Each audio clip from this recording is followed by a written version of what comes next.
Hello everyone, कैसे हैं सभी लोग। सभी को मेरा प्यार भरा नमस्कार। और बेटा आज फिर हम लेकर आए द हिंदू एडिटोरियल का एक नया आर्टिकल। आज है 31 अगस्त 2021 और दिन है ट्यूसडे, मंगलवार। तो आइए आज की क्लास शुरू करते हैं।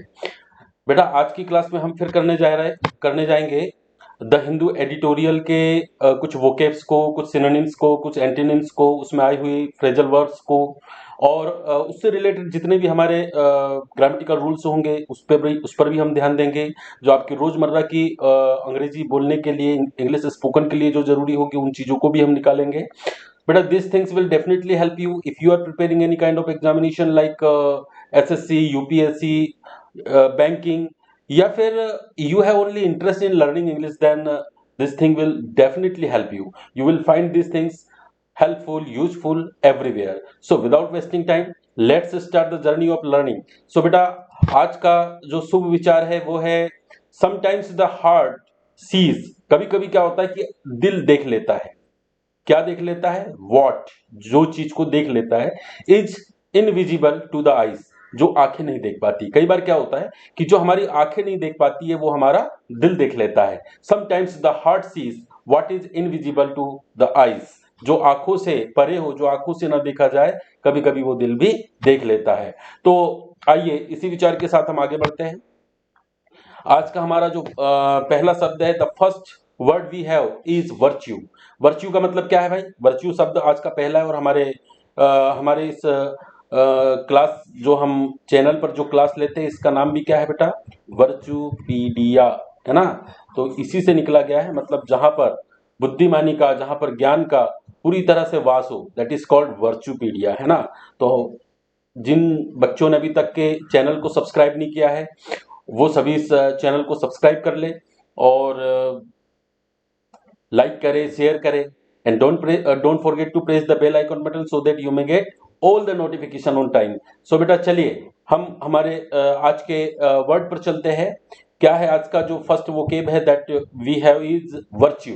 क्या है बेटा? वर्च्यू। पहले नाम इसका, पेन का थोड़ा कलर चेंज कर ले यार। चलो ये वाला कलर लेते हैं। हाँ, तो वर्च्यू का मतलब क्या होता है भाई? वर्च्यू का मतलब होता है गुण।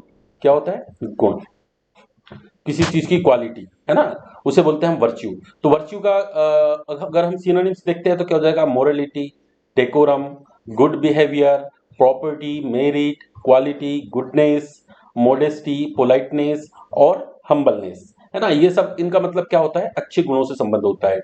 अगर हम इसके अपोजिट वर्ड्स की बात करें तो यह जाएगा डीमेरिट, मिसबिहेवियर, इम्पोलाइटनेस, बैड या फिर इल। आपको पता होगा किसी भी चीज के साथ अगर इल लग जाए तो उसका अर्थ क्या हो जाता है? वो बुरा बुरा अर्थ निकालता है। जैसे अगर हमने इस इल लिखा, इल के साथ नेचर लिख दो, ये हो गया मिसबिहेवियर, मतलब बुरा व्यवहार। ठीक है, चलिए भाई आगे देखते हैं। अगला जो शब्द है ये बहुत ही प्यारा शब्द है बेटा, मोमेंटस।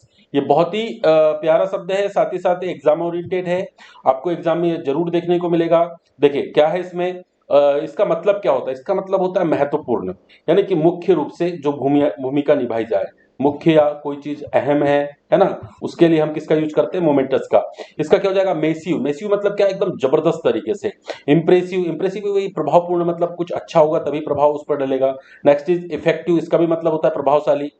पावरफुल यानी ताकतवर, या फिर हम इसको ऐसा भी बोल सकते हैं ऑफ ग्रेट इंपॉर्टेंस। ये क्या है भाई बेटा? ये फ्रेज है। फ्रेज कैसा है? एक, दो, तीन चीजों से मिलकर बना है ना। जब एक से ज्यादा शब्द होते हैं तो कौन सा फ्रेज, वो क्या कहलाता है? फ्रेज कहलाता है। तो ये क्या है हमारा? Phrase of great impression, importance. अच्छा, अगर इसका मतलब क्या होता है? देखिए हिंदी में भी लिखा हुआ है यहाँ पर, अहम और मुख्य। अगर हम मोमेंटस की बात करें, इसके अपोजिट की, तो इसका मतलब हो जाएगा ट्रिवियल, निगार्ड या इनसिग्निफिकेंट। इसका मतलब होता है एकदम तुच्छ, जिसकी कोई वैल्यू नहीं। निगार्ड मतलब क्या? जीरो के बराबर, जिसकी कोई मतलब ही नहीं है, या नहीं उससे कोई मतलब नहीं होता, है ना। चलिए नेक्स्ट वर्ड देखते हैं। नेक्स्ट वर्ड है बेटा कोइंसाइड। क्या है? कोइंसाइड। कोइंसाइड का एक्चुअल में मतलब होता है किसी चीज का मेल होना, मेल खाना, है ना। मेल होना, मेल खाना, कोई किसी चीज से मिलता है तो उसके लिए हम क्या करते हैं? कोइंसाइड का यूज करते हैं। इसके लिए क्या जाएगा भाई? मैच, टैली, पैरेलल, है ना। मैच यानी भी मिलाना, टैली यानी भी टैली करना, बोलते हैं ना टैली कर रहे हैं, तो उसका मतलब क्या हुआ? मिलाना। पैरेलल, पैरेलल क्या होता है? समांतर है, ऐसे एक चीज चल रही, एक चीज चल रही, मतलब ये इससे बीच की दूरी मिलाते हुए आगे चीजें बढ़ते जा रही है, तो दैट इज कॉल्ड पैरेलल। तो ये क्या हो गया इसका कोइंसाइड। अच्छा, अगर हम इसकी बात करें अब क्या एंटोनिम की, तो इसका अपोजिट वर्ड में क्या जाएगा बेटा, एक आ गया डिसएग्री, एक आ गया डिस्कॉर्ड। तो ये शब्द क्या होते हैं, यानी कि नहीं मिल रहा है, डिसएग्री यानी मेल नहीं खा रहा है। हाँ, इसमें हम यहाँ पर चाहे तो इसके कोइंसाइड के मतलब क्या बोलना चाहिए सिनोनिम में, हम इसको बोल सकते हैं एग्री। इसको भी यहाँ पर डाला सब, मेल खा रहे हैं ना, तभी तो एग्री हो रहे हैं किसी चीज से। चलिए अब शुरू करते हैं आज का पैराग्राफ, आज का आर्टिकल। तो देखिए आर्टिकल की हेडिंग क्या है भाई, बहुत ही बढ़िया हेडिंग है। कह रहा है आज का जो आर्टिकल है ना, पहले हम इस बात के बारे में जानते हैं कि ये है किस चीज के बारे में। देखिए क्या हो रहा है कि कोरोना की जो वैक्सीन लग रही है, तो इसमें क्या हो रहा है कि हमारा देश क्या कर रहा है, हर दिन आंकड़े पे आंकड़े दिए जा रहा है। इस दिन इतना लगा, इस दिन इतने लगा, जैसे कोई कंपटीशन चल रहा हो भाई, आज कितनी लगी उसका कल से कंपटीशन था, कि कल 10,000 लोगों को लगा तो बोले आज 11,000 लोगों को लगा, हम आगे बढ़ रहे हैं। तो ये कोई खेल थोड़ी ना है कि जिसमें कौन किस दिन कैसा रिकॉर्ड बना रहा है, इसको बताना है। इसका तो मतलब यह है भाई वैक्सीनेशन का कि पूरे पैमाने पर काम हो जाना चाहिए, है ना। तो कोई मतलब है, तो हम क्या कर रहे हैं, हम कर रहे हैं एक्चुअल में उसकी रोज रोज हम अपने आप से प्रतियोगिता कर रहे हैं। प्रतियोगिता का टाइम नहीं है, इसका मतलब है आपको यहाँ पर हर दिन और तन्मयता से कार्य करना है और पूरी तरह से पूरे देश में वैक्सीनेशन का कार्य करवाना है। तो उसी पे कह रहा है कि द वर्च्यू, देखिए कह रहा है कि द वर्च्यू ऑफ कंसिस्टेंसी, मतलब कंसिस्टेंसी यानी लगातार काम जारी रहने के ऊपर काम करना चाहिए गवर्नमेंट को। क्या कह रहे हैं कि गवर्नमेंट को कैसा काम करना चाहिए, लगातार काम आगे बढ़ते रहे, रुके नहीं, इस पर काम करना चाहिए। एक मिनट में जरा इसका पॉइंटर बना लेता हूं, लेजर पॉइंटर। देखिए द वर्च्यू ऑफ कंसिस्टेंसी कह रहा है कि ये जो गुण है, वर्च्यू है, एक गुण किस प्रकार से बढ़ना चाहिए, कंसिस्टेंसी होना चाहिए, मतलब लगातार होना चाहिए। आज हो गया कल हो गया, आज हो गया कल हो गया, फिर 2 दिन बाद नहीं हुआ, ऐसा नहीं होना चाहिए, लगातार इसको बढ़ते रहना चाहिए। कह रहे कि इंडिया फोकस, कि भारत का जो फोकस है वो किस पर होना चाहिए, मस्ट बी होना चाहिए, किस पर, on vaccinating a large number. कह रहे कि बड़े पैमाने पर वैक्सीनेशन हो, इस पर उसका फोकस होना चाहिए, एवरी डे, हर दिन, कि हर दिन अधिक से अधिक वैक्सीनेशन हो जाए, इस बात पर भारत को ध्यान देना चाहिए। एंड नॉट रिकॉर्ड हाइज, बल्कि इस बात पर ध्यान नहीं देना चाहिए कि हर दिन क्या रिकॉर्ड हो रहा है, कि किस दिन कितना कीर्तिमान वो स्थापित कर रहा है। बोले आज 1 लाख हो गए तो हमने बहुत बड़ा कीर्तिमान हासिल कर लिया, बात ऐसी नहीं है। बात ऐसी कि पूरे देश को वैक्सीनेशन करना है। चलिए हम आते हैं पैराग्राफ पर। तो देखिए पैराग्राफ क्या कहता है भाई, पैराग्राफ कहता है कि इन अगस्त 27 यानी 27 अगस्त की बात है, फ्राइडे शुक्रवार के दिन, India set a new record, India ने एक नई कीर्तिमान हासिल की फॉर अ सिंगल डे, एक ही दिन में वैक्सीनेशन करवा के, कितना, 10.7 मिलियन डोजेस का वैक्सीनेशन करवा के उसने एक कीर्तिमान हासिल किया। देखो फिर वही बात आ रही है ना कि हमने 27 तारीख को देखो इतना कर लिया, उतना कर लिया, अभी देश में कितने लोग बाकी है उस पर हमें ध्यान देना चाहिए। कह रहा है कि अप फ्रॉम, ये उठकर आया है। अप यानी क्या हुआ, अप का मतलब है ऊपर आया है ना। कहां से ऊपर आया है, फ्रॉम 8.3 मिलियन वैक्सीनेशन, यानी ऑन द प्रीवियस 2 डेज, यानी पिछले 2 दिनों से अब में क्या हो रहा था, 8.3 मिलियन वैक्सीनेशन हो रहा था, इससे बढ़कर कितना है, 10.7 मिलियन आया डोजेस, है ना। एंड ओवर 6.3 मिलियन डोजेस, कह रहे कि 6.3 मिलियन डोजेस और था, और उससे बढ़कर 10.7 मिलियन डोजेस तक हुआ है ऑन अगस्त 23 एंड 24। कह रहे कि 23 और 24 अगस्त के दरमियान अगर हम बात करें तो कितना था, 6.3 मिलियन था, लेकिन अब क्या हो गया, 10.7 मिलियन हो गया। अच्छा, हाउएवर, यद्यपि ऑन सैटरडे, शनिवार को the number dropped sharply to 7.9 million. कह रहे कि बहुत ही बुरी तरह से जो नंबर है वो गिर गए थे, कितना हो गया था, 7.9 मिलियन हो गया था, कब, शनिवार के दिन।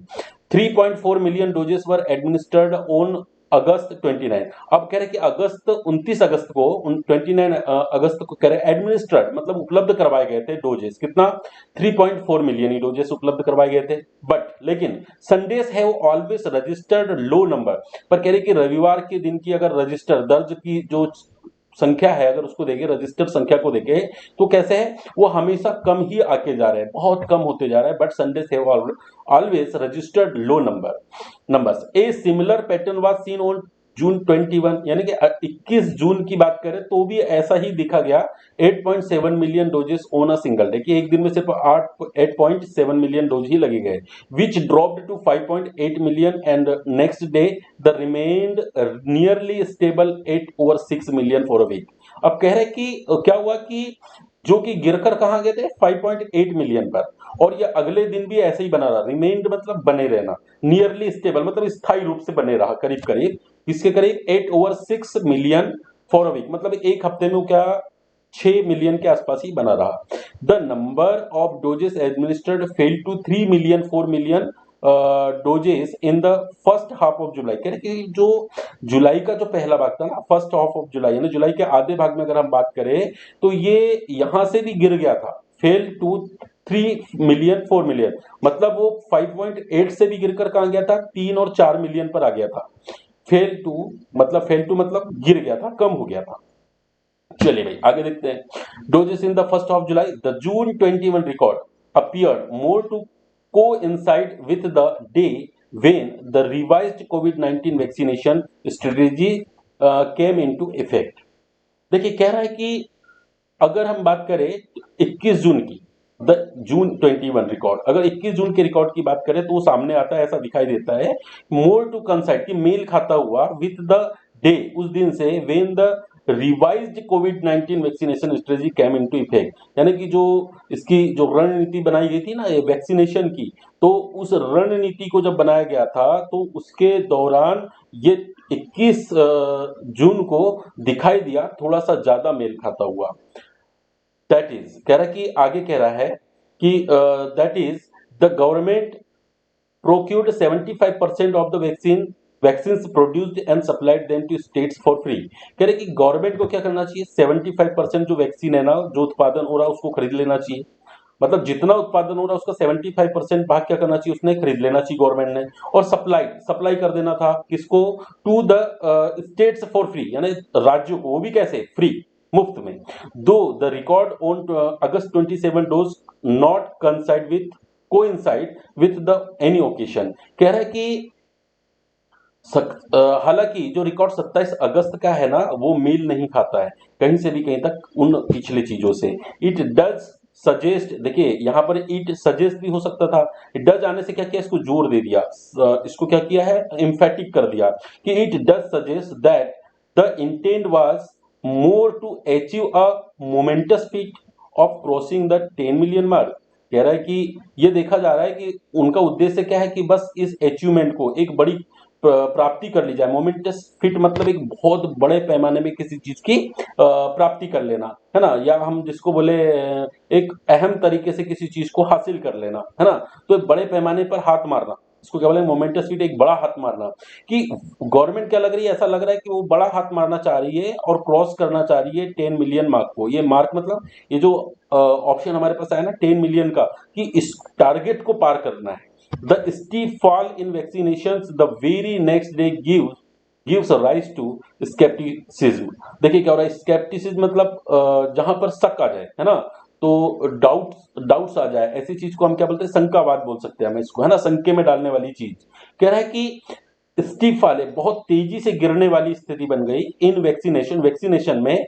द वेरी नेक्स्ट डे मतलब ठीक अगले दिन गिव्स राइज टू स्केप्टिसिज्म। कहने का मतलब है कि अगले ही दिन क्या हुआ, चीजें फिर नीचे गिर गई और ऐसा लगा कि यार ये तो क्या हो रहा है, एक शंका की बात आ गई, शंकावाद हो गया यहाँ पर कि यार ये कैसे हो गया, ऐसा नहीं होना चाहिए था। चलिए आगे बढ़ते हैं। ड्यूरिंग द पेंडेमिक, ये पेंडेमिक मतलब ये महामारी, वैश्विक महामारी के दौरान, the focus should not be on setting records, कि फोकस जो है हमारा किस पर नहीं होना चाहिए, इस बात पर नहीं होना चाहिए कि रिकॉर्ड हासिल किया जाए, but on consistently vaccinating a large number of people daily and ensuring that vaccines are available at the centers every day। बल्कि इस बात पर हमारा फोकस होना चाहिए, किस बात पर, कि वैक्सीनेशन एक बड़े पैमाने पर, लार्ज नंबर पर पीपल यानी लोगों को उपलब्ध कराई जाए डेली, रोज, एंड एंश्योर, और इस बात के लिए एंश्योर निश्चिंत कर दिया जाए दैट वैक्सीन आर अवेलेबल, की वैक्सीन उपलब्ध है एट द सेंटर्स, यानी सेंटर के पास, गवर्नमेंट के पास, एवरीडे, हर दिन।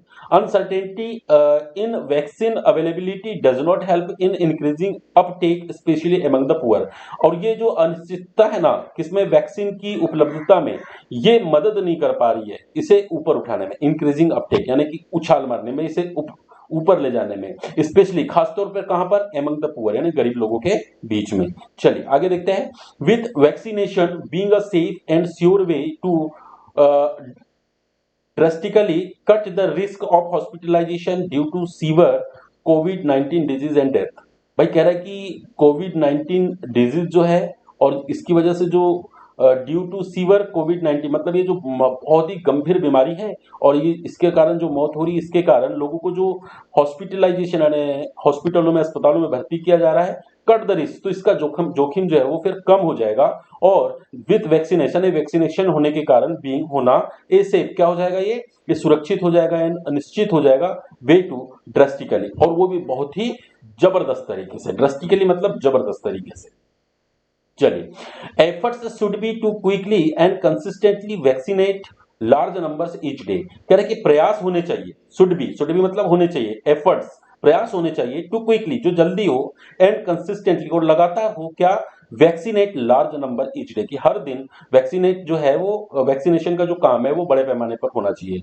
फॉर दिस, और इसके लिए equitable and a regular supply of a large number of doses to all states is needed. कह रहे हैं कि इसके लिए ना लगातार इसकी सप्लाई, किसकी सप्लाई, डोजेस की जो सप्लाई है वो लगातार होते रहना चाहिए, है ना, इसमें असमानता नहीं आना चाहिए। इक्विटेबल मतलब असमानता, और रेगुलर सप्लाई होते रहने चाहिए भी बड़े पैमाने पर इन डोजेस का, और हर राज्यों में जिनको जरूरत है। लेकिन देखिए ऐसा कहने का मतलब है कि जरूरी नहीं कि हर राज्यों को बराबर बराबर बांट दिया जाए, यहाँ बराबर की बात नहीं कर रहे हैं, बात कर रहे हैं कि ऐसे जिसको जितनी जरूरत है उसको उतना दिया जाए। One sure way to increase the number of daily doses is when the government procures 100% of vaccine produced with no separate allocation to private hospitals। देखिए क्या कह रहा है कि गवर्नमेंट को क्या करना है कि एक और निश्चित तरीका है, one sure way to increase the number, इस नंबर को और बढ़ाने का, ऑफ डेली डोजेस, रोज की जो डोजेस है इसको बढ़ाने का एक और तरीका है। इज क्या है कि जब गवर्नमेंट क्या करे, वेन द गवर्नमेंट प्रोक्योर्स, खरीद ले, जब गवर्नमेंट जो है पूरा खरीद ले, क्या 100% वैक्सीन कहां से, produce with the no separate, यानी जो उत्पादन है उससे खरीद ले और विद नो सेपरेट, और एलोकेशन मतलब अलाउ करना, और वो किसी प्रकार की अनुमति ना दिए जाए किसको, टू प्राइवेट हॉस्पिटल, यानी प्राइवेट हॉस्पिटल को ना दिया जाए और वो खुद खरीद ले। Precious time and doses were wasted between May and July 15, यानी बहुत ही प्रेसियस टाइम था और जो डोजेस थे वो बर्बाद हो रहे थे, कब, बिटवीन मई और 15 जुलाई के पहले, यानी मई का महीना और जुलाई के महीने के जो बीच की बात है, इसमें क्या हो रहा है, डोजेस ना बर्बाद हो रहे थे, वेस्ट हो रहे थे। When private hospitals utilized only 7% and 9% of vaccines produced again an allotment of 25%। कह रहे कि जो प्राइवेट हॉस्पिटल थे उनको जरूरत कितनी थी, 7% और 9% वैक्सीन की, है ना, जो उत्पादन हो रहा था उसका 7 या 9% की आवश्यकता थी, लेकिन इसके बदले क्या किया गया, अलॉटमेंट किया गया, उन्हें दिया गया 25% वैक्सीनेशन। तो इतना तो कहां चला गया, प्राइवेट हॉस्पिटल के पास।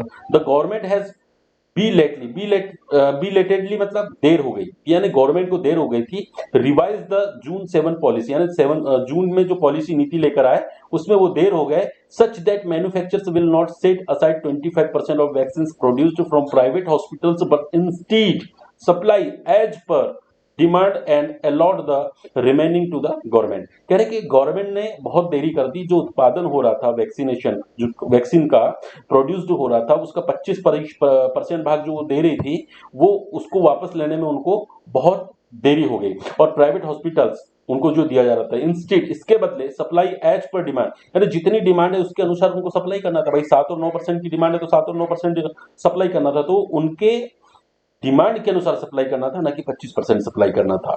इस फैसले को लेने में काफी देर हो गई। And allot the remaining to the government, और कह रहा है कि और बाकी जो है वो ये काम किसको, अलॉट करने का काम जो गवर्नमेंट है वो बाकी रह गया। If the rationale for allowing यहीं से लेते हैं, if the rationale for allowing the manufacturers to sell vaccines to private hospitals at a higher price was to fund vaccine research. मतलब गवर्नमेंट ने शायद ये ऐसा आकलन किया हो, रेशनल किया हो, अनुमान लगाया हो, या लॉजिकली बात उनकी ये रही हो कि जो उत्पादन करता है मैन्युफैक्चरर जो है ये बेच देते हैं, टू सेल वैक्सीन को बेच देते हैं टू प्राइवेट हॉस्पिटल को एट अ हायर प्राइस, एक बड़े मूल्य पर, तो हो सकता था कि was to fund vaccine research, तो वैक्सीन रिसर्चर्स के लिए एक बहुत बड़े माने में पैसा, एक फंड इनके लिए प्राप्त हो जाता। The small uptake by the private hospitals does not meet that objective. और क्या कह रहे हैं, ये जो प्राइवेट हॉस्पिटल है इनसे ये गोल वो हासिल नहीं कर पाए। ऑब्जेक्टिव यानी कि गोल, है ना। हेंस इस प्रकार ये सिद्ध होता है भाई क्या, कि the government should procure all the vaccine produced as this will help in better vaccine allotment to states. कह रहा है कि भाई अब इससे ये साबित होता है, ये प्रूफ होता है, हेंस मतलब ये सिद्ध होता है, इसलिए द गवर्नमेंट यानी सरकार को क्या चाहिए कि वो खरीद ले, प्रोक्यूर यानी पूरी हासिल कर ले, ऑल द वैक्सीनेशन, सभी वैक्सीनेशन को प्रोड्यूस जो भी उत्पादित हो रहा है, एज दिस विल हेल्प, तो हो सकता है कि ये मदद करेंगे, will help in better vaccine allotment to state, कि राज्यों को उसके जो वैक्सीन अलॉटमेंट किए जा रहे हैं, उनको जो प्रदान किए जा रहे हैं, उसमें इसकी मदद हो सकती है। Reduce vaccine iniquity and in increase Uptake. और कह रहे हैं कि इससे हो सकता है कि वैक्सीनेशन की जो असमानता है इसमें उछाल है, और मतलब असमानता कम हो, और इस वैक्सीनेशन का कार्य जो है वो उछाल लेने लगे। And states can plan daily vaccination strategies in a more organised matter, और मैनर, कह रहे कि जो राज्य है ना इनको करना पड़ सकता है, क्या करना पड़ सकता है, प्लान बनाना पड़ सकता है, कैसा, डेली का, रोज रोज का वैक्सीनेशन का एक रणनीति बनाकर, इन अ मोर ऑर्गेनाइज्ड मैनर, मतलब मोर ऑर्गेनाइज्ड मैनर मतलब एक बहुत अच्छे ढंग से, यानी जो पहले किया गया था उससे बेहतर तरीके से प्लान बनाकर राज्यों को वैक्सीनेशन का कार्य एक रणनीति के द्वारा चलाना चाहिए। अब देखिए हम इसमें से एक बहुत अच्छा हमें एक ये एडवर्ब की तरह ये मिला है, इसका मतलब है इन मोर ऑर्गेनाइज्ड मैनर, मतलब एक व्यवस्थित तरीके से या और भी अच्छे तरीके से, ऐसा बताने के लिए हम बोलेंगे इन मोर ऑर्गेनाइज्ड मैनर। अगर इसमें से मोर हटा दे तो सिर्फ अर्थ निकलेगा कि बहुत अच्छे तरीके से, है ना। तो जैसे एक सेंटेंस देखते हैं कि गवर्नमेंट शुड टेक, कि गवर्नमेंट को लेना चाहिए, उठाना चाहिए, द स्टेप्स, कदमों को फॉरवर्ड, आगे, इन मोर ऑर्गेनाइज्ड मैनर, और भी अच्छे तरीके से गवर्नमेंट को आगे कदम बढ़ाना चाहिए। एक और देख लेते हैं, you should have led the situation in more organised manner. आपको जो, देखिए क्या हुआ, जैसे ऐसा मान लीजिए कुछ ऐसा हुआ हो, ये पास्ट की बात है, देखिए यहाँ जो शुड है क्या कर रहा है, अभी प्रेजेंट की बात बता रहा है, लेकिन यहाँ पर शुड हैव प्लस वर्ब की थर्ड फॉर्म, है ना, ये क्या हो गया हमारा, ये पास्ट को दर्शा रहा है। तो कह रहे हैं यू शुड हैव, आपको लेना चाहिए था या करना चाहिए था, क्या, लेड, लेड क्या है, लीड की कौन सी फॉर्म है, लीड की थर्ड फॉर्म है ना, लीड मतलब लेकर जाना, द सिचुएशन यानी जो सिचुएशन उसको हैंडल करना चाहिए था, इन मोर ऑर्गेनाइज्ड मैनर, और अच्छे तरीके से इस सिचुएशन को आपको लेकर चलना चाहिए था। चलिए भाई, आई होप आपको समझ में आया है। तो चलिए आगे बढ़ते हैं हम। आज की क्लास यहीं पर, मिलते हैं कल फिर एक नए आर्टिकल के साथ। और बेटा अगर आपने अभी तक सब्सक्राइब नहीं किया तो चैनल को जरूर सब्सक्राइब कर ले, अपने दोस्तों से इसे शेयर जरूर करें, अगर वीडियो पसंद आया हो तो लाइक जरूर करें, and don't forget to press the bell icon button so that you may get all the notification on time. और बेटा पढ़ते रहिए, चीजों को समझते रहिए। मिलते हैं कल की क्लास में, तब तक keep studying, keep learning, be happy. Thank you.